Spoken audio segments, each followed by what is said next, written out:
Se nasceste até ao início dos anos 90 ou nasceste na década de 70, 80, provavelmente já deves ter reparado que a indústria musical, a própria música e os próprios artistas estão a perder interesse. Não sei se tens a mesma sensação do que eu, que sou da geração de 80, mas estamos a passar por grandes mudanças e neste vídeo vamos falar um bocado sobre isso. Um género de reflexão só para trocar ideia, porque isto está-me a fazer comichão há algum tempo e eu acho que percebi porquê. Bora lá!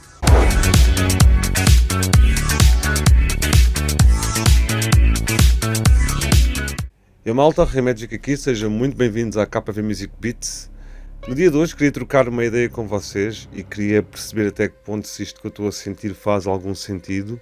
E gostava que vocês inclusive deixassem a vossa opinião aqui em baixo nos comentários, porque eu posso estar errado, poderão haver outras formas de ver a questão, mas o que eu noto realmente é que a indústria musical está cada vez mais saturada, os artistas já não têm tanto interesse, eu já não tenho grande vontade de ir a espetáculos recorrentemente, tenho que ter motivos muito fortes para sair de casa, mudar os meus planos, gastar dinheiro, envolver-me na confusão para assistir a um espetáculo, por exemplo, coisa que há uns 10 ou 20 anos atrás, eu se fosse preciso, andava a juntar dinheiro para isso.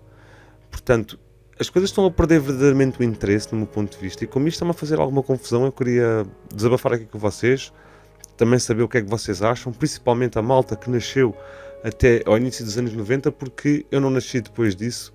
Posso ter uma opinião sobre essa geração pós anos 90, mas não passei por ela enquanto geração pós anos 90, portanto eu não posso falar com grande conhecimento de causa, apenas poderia dar a minha opinião superficial e de quem assiste à coisa por fora, mas eu noto essencialmente, e vocês também certamente, que a música está a perder valor no sentido em que no início dos anos 90, principalmente, e nos anos 80, que é as recordações que eu tenho da minha infância e da minha adolescência, nós consumíamos muito mais uma música por completo do que consumimos agora.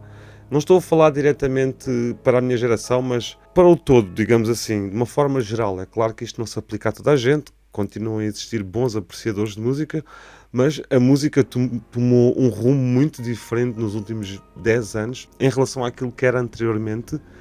E portanto, nós nesse tempo, e é muito estranho até eu estar a falar já nesse tempo ou naqueles tempos, mas o que eu noto é que como nós tínhamos muito mais dificuldade em ter acesso à arte, porque não havia esta difusão que aconteceu após o boom da internet, e tu tinhas de comprar os álbuns, e não podias comprar álbuns tipo a torto e a direito, como hoje assistes música no YouTube, na palma da mão, em qualquer momento, em qualquer lugar, simplesmente solicitas a música e o artista que tu queres de tudo o que existe basicamente na cultura ocidental e não só, e consomes muito rapidamente, e se enjoares passas à próxima, enquanto que anteriormente e antigamente, como havia mais dificuldade de acesso às coisas, e era caro também, né? Gastar dinheiro em cassetes, isto ainda antes de CDs, e depois nos CDs, nos aparelhos de reprodução para isso, nos rádios, nas aparelhagens, havia um custo muito maior associado a isso, não havia tantos artistas como existem hoje, e tinhas outros meios de comunicação onde conseguias apanhar algo paralelo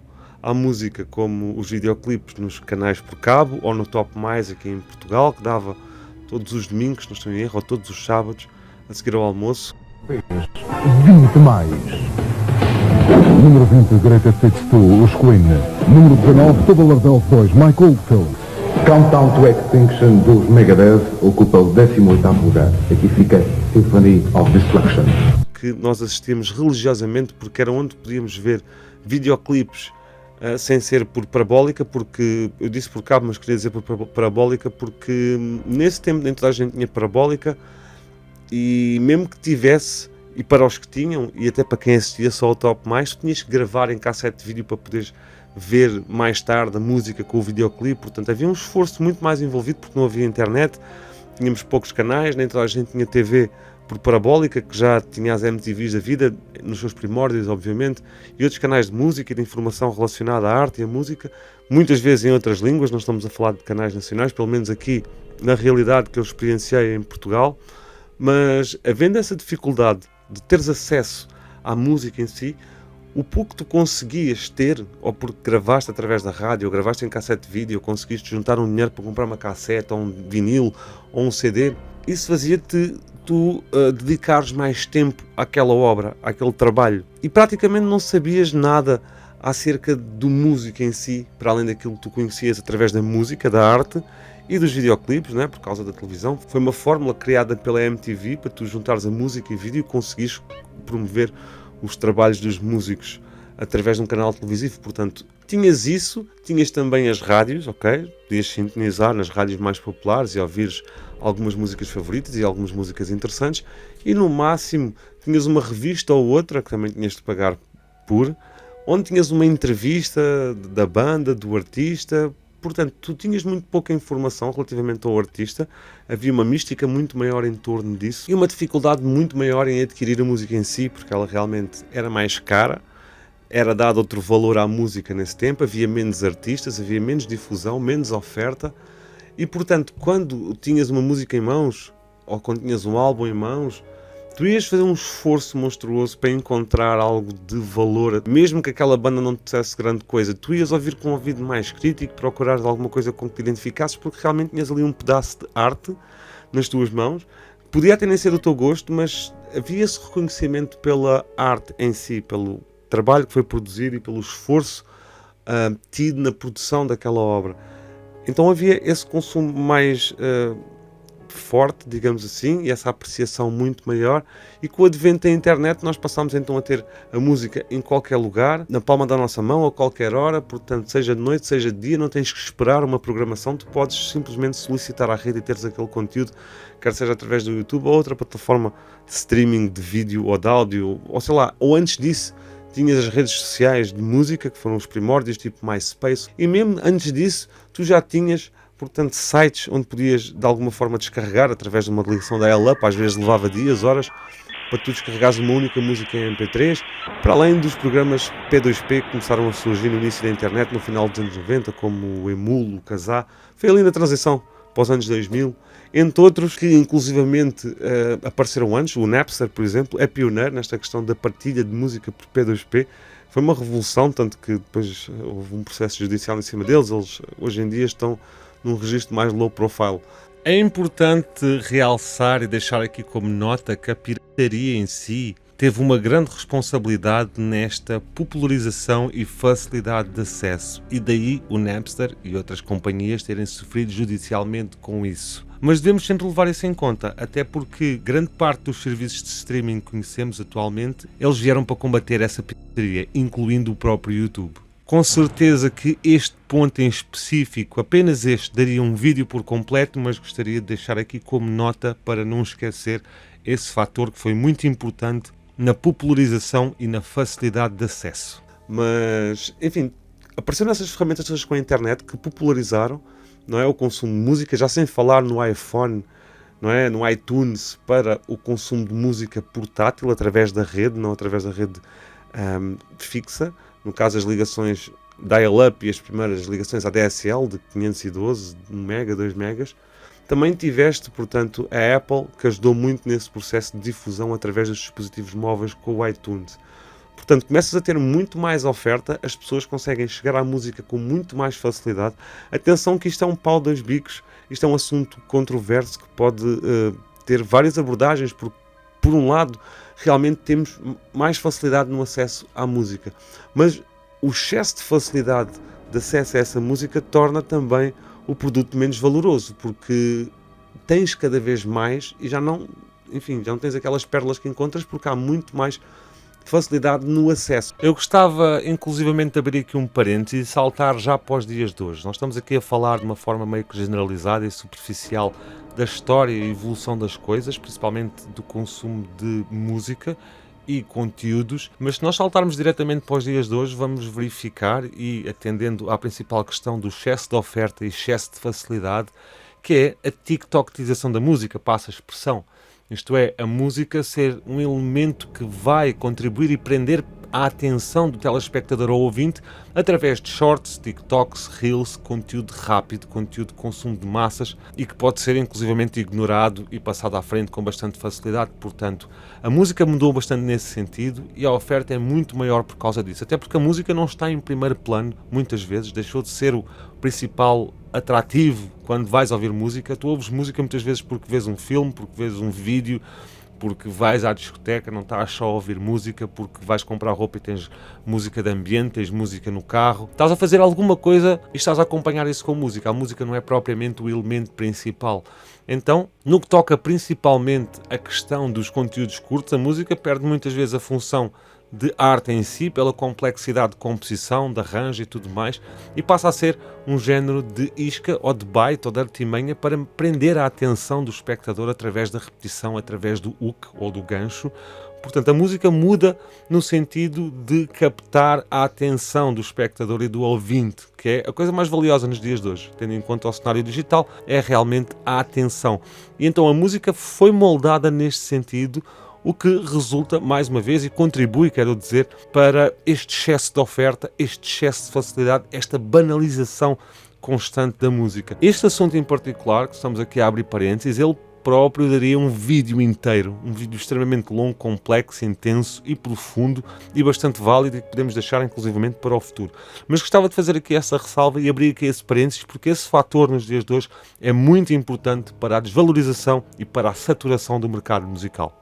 Já sem falar que, com a evolução da própria questão informática e da tecnologia, portanto, a evolução tecnológica que temos vindo a assistir por parte dos processadores, que, sei lá, tinhas antes uma caixa que precisava de 80 Hz para correr e hoje tens mais de 5.000, 6.000 na palma da tua mão num dispositivo móvel, por exemplo. Portanto, houve uma grande evolução, já sem contar com as comunicações de hardware, o hardware todo que apareceu, tivemos a transição do eletrónico para o digital, tudo isso facilitou o aparecimento de muito mais ferramentas, serviços online, hardware, DAWs e de fácil acesso por parte do grande público. Começámos a ter realmente a emulação também, daí a DAW, Digital Audio Workstation, que é um género de emulação de um estúdio real de produção de música eletrónica. É aqui só uma tradução bem rasa, poderíamos entrar em mais detalhes, mas basicamente é isto.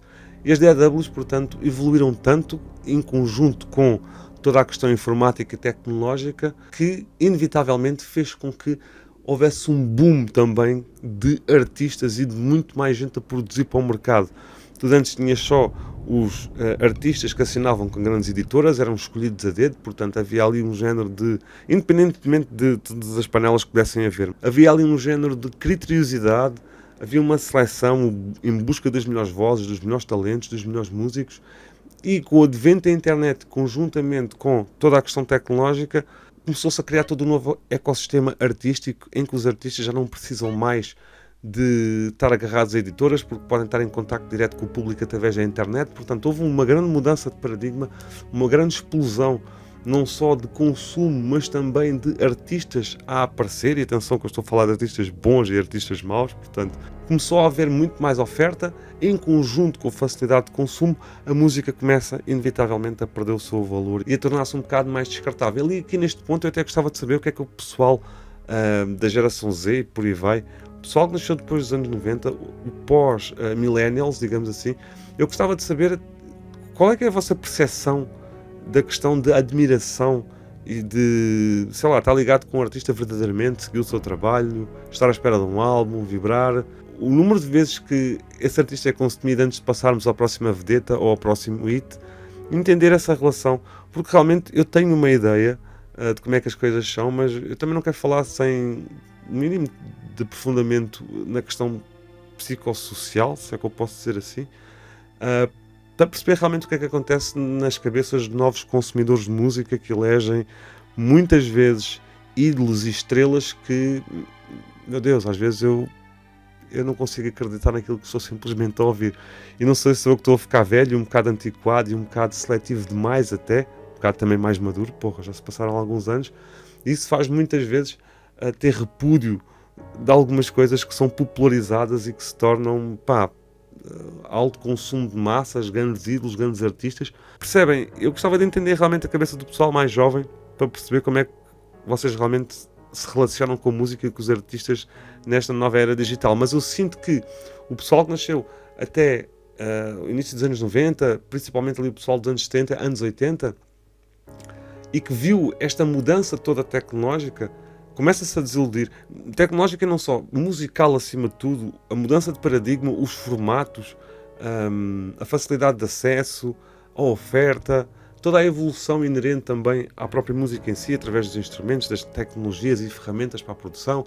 O áudio ficou mais aprimorado, é uma verdade, temos cada vez mais equipamento em alta definição que reproduz o som o mais puro possível, enquanto que quando eram bandas e CD, o CD já tem uma qualidade aceitável, muito aceitável até, mas quando eram cassetes e bandas, tínhamos ruído, por exemplo, a música não saía tão limpa, enfim, houve muita melhoria realmente. Não estou a falar que tudo isto é negativo, atenção, nós estamos aqui a fazer uma reflexão, apenas tentar entender realmente o que é que aconteceu, mas eu sinto que essa geração de 70 e 80 que viu essa mudança tem mais essa sensação. E eu, particularmente, eu sinto isso, e isso está-me a fazer alguma comichão, porque é muito raro eu agora ir a concertos. Por muitas bandas que possam estar a aparecer boas, e até algumas que eu gostava mais ou menos, já não me arrancam do sofá. É muito difícil. E não só, não podemos esquecer que com toda esta evolução da internet, nós também tivemos uma maior facilidade de acesso ou de ter uma ideia do que é que pode ser um espetáculo. Tu vais ao YouTube e vês concertos daquele artista a dar com pau, dos mais underground aos mais famosos. E eu creio que isso muitas vezes, podes assistir a um concerto em casa, podes te entreter de alguma forma com esse conteúdo, também pode condicionar as idas aos espetáculos. E então, nós hoje em dia já não temos casas, sei lá, como tínhamos nos anos 90 e 80, com milhões de pessoas. Sei lá, temos aí grandes concertos icónicos que taparam praças inteiras. E hoje em dia, como é muito mais fácil tu consumires, passares a música seguinte, não é idolatrar, nem ser fanboy, mas não admirar, sei lá, com mais afinco o artista, tu rapidamente mudas e passas à frente, tens música para todos os tipos de situações, para, sei lá, dos mais variados estilos, são dezenas, e depois ainda por cima subdividem-se em subestilos, em mixes de estilos. Enfim, temos um panorama muito maior nesse sentido. E a facilidade que nós temos em assistir concertos, ver como é que as coisas são feitas, o making of, o behind the scenes, como é que a banda interage um bocado fora, a banda ou artista, do contexto da música em si, não é? Que é o que a gente, no fundo, consome, não é? É o produto final. Independentemente se é na pista, se é em casa, se é no carro, se é para meditar, se é para curtir, se é para dançar. Aqui a questão não é agora entrarmos nesse ponto especificamente. Mas todo esse acesso eu acho que fez com que a música começasse a tornar então, e toda esta indústria, menos interessante. Começou-se a perder a mística e a magia em torno das grandes bandas e dos grandes artistas, porque nós tínhamos só acesso à música deles, não tínhamos acesso a muito mais acerca do artista, tirando às vezes uma polémica ou outra que passava, sei lá, na televisão ou no telejornal ou eventualmente noutro meio de comunicação, alguns escândalos que aconteceram aí na indústria. O que eu acho mais, agora aqui são parênteses, o que eu acho mais curioso e o que me fascina mais de todos esses escândalos foi o caso dos Milli Vanilli, que eu já fiz um vídeo aqui para este canal a falar sobre isso e vou deixar aqui alguns thumbnail e o link nos cartões para vocês assistirem, porque foi um caso, pá, na minha opinião, fascinante. Eu acho que a visão do produtor dos Milli Vanilli foi... Aliás, o homem tinha muita visão e era um empresário. Temos que olhar para o caso dos Milli Vanilli como um empresário da música, ok? Antes de fazermos qualquer julgamento. Mas enfim, eu acho esse um caso fascinante. Eu interessei-me muito por esse caso particularmente. Houve outros escândalos que envolviam a vida pessoal e alguns crimes até de vários artistas. Enfim, não quero entrar em detalhes. Queria só fechar o parênteses aí por causa do caso dos Milli Vanilli. Mas tirando essas coisas que aconteciam e que podiam chegar até nós através de escândalos, nós não sabíamos muito para além da música em si. E isso é que era o importante. Nós realmente não precisamos de saber mais, acho eu. Só em alguns casos talvez particulares, quando se trata da trajetória da banda, por exemplo, não das questões pessoais, estão a entender? As bandas que me tiram hoje do sofá, digamos assim, ou do estúdio, ou de casa, para ir à rua, são bandas que me marcaram nos meus tempos de adolescente e talvez ali no início da idade adulta e muito pouco mais, porque essa é a fase em que a música te marca. Quando vou descobrindo música nova depois de adulto, já não tem aquele impacto. Se as bandas antigas, eu já não faço um esforço muito grande para ir correr vê-las, quando elas estão cá em Portugal, as que estou a descobrir agora muito menos. E agora falo por mim, ok? Talvez por alguns da minha geração que estão a sentir o mesmo do que eu, que está a perder realmente o verdadeiro interesse. Mas o que aconteceu, na minha opinião, acima de tudo, foi que os artistas, com esta questão toda digital e temos acesso a tudo, eles deixaram de ser não só músicos, mas também passaram a ser opinadores, comentadores, influenciadores. Para além de nos entregarem música, também começaram-nos a entregar muitas outras coisas e comentários e posições em relação a várias áreas da sociedade e aumentando cada vez mais os seus envolvimentos em escândalos e em polémicas. Tornou-se banal. O artista, hoje em dia, para além de tudo isso, expõe aquilo que faz, expõe aquilo que come, as pessoas com que se relaciona, o sítio onde mora, o carro que anda, a roupa que veste. Tem muito mais aqui a influenciar do que propriamente a música em si. Eu acho que as pessoas começam a tomar partido também e muitas vezes nós somos movidos por convicções. Quando algum artista, mesmo que a gente goste, vai contra essas convicções, isso pode fazer com que tu deixes de consumir aquilo ou de ter interesse por aquilo. E se for preciso, acabas por misturar as coisas, não separas o artista da arte e deixas de consumir aquilo. Enfim, e vice-versa, pode acontecer também ao contrário. Por causa de alguma posição tomada pelo artista a título pessoal, tu vais procurar o repertório dele e até gostas e acabas por te interessar porque ele está alinhado com as tuas convicções e crenças e tudo mais. Isto em relação à mensagem que passa, não só visual, mas também a nível de mensagem. E isso foi tipo a cereja no topo do bolo. Foi para além de teres facilidade e excesso de oferta, ainda tens acesso a muito mais do que o artista em si e que muitas vezes não tem interesse nenhum e que tira a mística e todo esse mistério em torno do artista e da música e dos processos criativos e como é que foi feito. Entendem?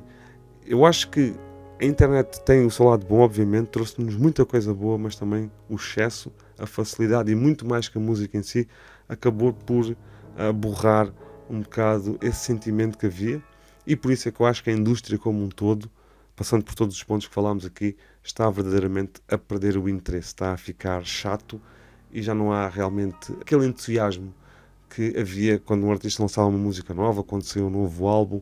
Hoje em dia temos muito mais condicionantes, temos muito mais coisas em jogo, ok? E isso faz toda a diferença, acho eu, e tira esse gosto que todo o cenário em si tinha, digamos assim. E é isso, malta, era só um vídeo para trocar ideia, não sei o que é que vocês acham. Comentem aqui em baixo, às vezes também tenho vontade de fazer estes vídeos, já tinha saudades de partilhar aqui só uma opinião, um mindset, abrir a discussão, enfim, desabafar um bocado também.